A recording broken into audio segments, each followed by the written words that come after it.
It's 2 a.m. You're exhausted. Your body is heavy. Your eyes are burning. But your brain? Wide awake. Running. Replaying that conversation from 3 days ago. Worrying about something you can't even fix right now. Thinking about everything you need to do tomorrow. You know you need to sleep. You know lying there is making it worse. But you can't stop. This isn't a willpower problem. This isn't anxiety disorder. This is your brain doing exactly what it was designed to do at exactly the wrong time. And once you understand why, you'll never look at 2 a.m. the same way again. Let's start with what sleep actually is. Most people think of sleep as your brain switching off, like a computer going to sleep mode. It's the opposite. When you fall asleep, your brain becomes extraordinarily active. It's processing everything that happened during the day, filing memories, clearing out waste products that build up between your neurons, regulating your emotions for the next day.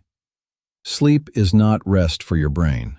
Sleep is your brain's most important work shift, and like any shift, it has a schedule. Your brain runs on something called the circadian rhythm, a 24-hour internal clock that controls almost every system in your body. Your temperature, your hormones, your digestion, your mood. One of the most important things this clock controls is a hormone called cortisol. Cortisol is your alertness hormone, your get-up-and-go signal. In a healthy rhythm, cortisol peaks in the morning, giving you energy, and slowly drops across the day, reaching its lowest point late at night so you can sleep. But here's where it gets interesting. Around 2 to 3 a.m., something shifts. Your body starts preparing for the next day. Cortisol begins to rise again, slowly, quietly, hours before your alarm goes off. For most people, this happens in the background and they sleep right through it. But for some of us, especially when we're stressed or our sleep is already disrupted, that early morning cortisol rise is enough to pull us out of sleep entirely. You didn't wake up because something is wrong with you. You woke up because your brain is already getting ready for tomorrow. Now here's the part that makes it worse. The moment you wake up and your mind starts racing, your brain interprets that mental activity as a signal that something important is happening, something that needs your attention. So it does what brains do. It prioritizes.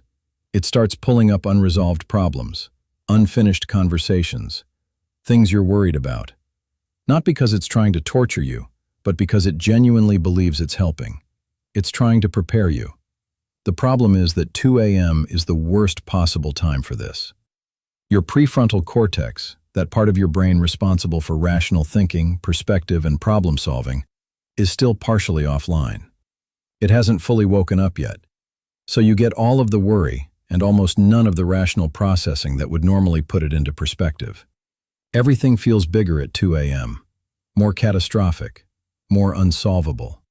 Because at 2 a.m. you're literally running on a less functional brain. There's another layer to this. When you're lying in the dark, heart starting to race, frustrated that you can't sleep, your body starts producing adrenaline. Adrenaline is your fight-or-flight hormone. It evolved to help you survive physical danger. It raises your heart rate. It sharpens your senses. It floods your muscles with energy. It is the single most powerful anti-sleep chemical your body produces. And your brain just released it because you're stressed about not sleeping. This is the 2 a.m. trap. The more you try to force sleep, the more stressed you become. The more stressed you become, the more adrenaline you release. The more adrenaline you release, the more awake you feel. You cannot willpower your way out of this. Biology always wins. So what can you actually do? The first thing, and this sounds simple but it's genuinely powerful, is to stop fighting it. The moment you label 2 a.m. wakefulness as a problem, your stress response activates. Your brain goes on alert. But if you can shift your interpretation even slightly, from something is wrong to my body is doing something normal, you reduce the adrenaline spike. You don't have to feel calm, you just have to feel less threatened. The second thing is to get out of bed. I know this feels counterintuitive, but lying in bed awake for long periods trains your brain to associate your bed with wakefulness. Over time, this makes the problem worse. If you've been awake for more than 20 minutes, go to another room. Dim lights, something quiet and unstimulating. Return to bed only when you feel sleepy again. The third thing is to write it down. Your brain is replaying worries and unfinished thoughts because it doesn't want to forget them. Give it permission to let go by writing them down. A piece of paper beside your bed, just a list. Your brain doesn't need to keep processing something it knows is recorded somewhere.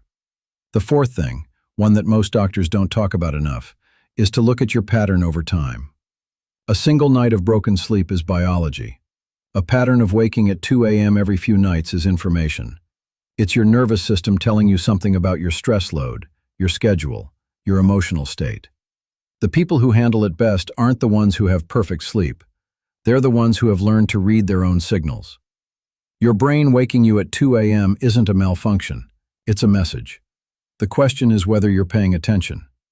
If this made you think differently about your own patterns, subscribe, because that's exactly what this channel is about. The science of being human.